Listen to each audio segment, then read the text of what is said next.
Apocalypse signifie en grec révélation, dévoilement. Dans Apocalypse 1, 9 à 20, nous avons la vision du Christ glorieux. Moi, Jean, votre frère, et qui est part avec vous à la tribulation et au royaume et la persévérance en Jésus-Christ, j'étais dans l'île appelée Patmos à cause de la parole de Dieu et du témoignage de Jésus.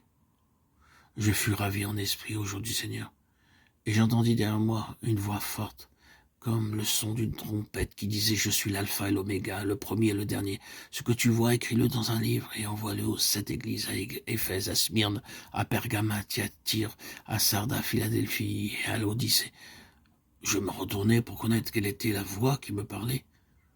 Et après m'être retourné, je vis 7 chandeliers d'or, et au milieu des 7 chandeliers, quelqu'un qui ressemblait au Fils de l'homme, vêtu d'une longue robe, ayant une ceinture d'or sur la poitrine. Sa tête et ses cheveux étaient blancs comme de la laine blanche, comme de la neige. Ses yeux étaient comme une flamme de feu. Ses pieds étaient semblables à de l'airain ardent, comme s'il lui était embrasé dans une fournaise, et sa voix était comme le bruit de grandes eaux. Il avait dans sa main droite 7 étoiles. De sa bouche sortait une épée aiguë à 2 tranchants, et son visage était comme le soleil lorsqu'il brille dans sa force. Quand je le vis, je tombai à ses pieds comme mort. Il posa sur moi sa main droite en disant « Ne crains point, je suis le premier, le dernier et le vivant. J'étais mort, et voici, je suis vivant au siècle des siècles. Je tiens les clés de la mort et du séjour des morts. Écris donc les choses que tu as vues et celles qui doivent arriver après elles, le mystère des 7 étoiles que tu as vues dans ma main droite et des 7 chandeliers d'or. Les 7 étoiles sont les anges des 7 églises et les 7 chandeliers sont les 7 églises. » Le livre de l'Apocalypse est la révélation de Jésus-Christ, comme nous pouvons le voir au début de ce livre, Apocalypse 1.1. La révélation de Jésus-Christ signifie que cette révélation appartient à Jésus-Christ. Cette révélation procède à la fois de lui, et elle parle aussi de lui.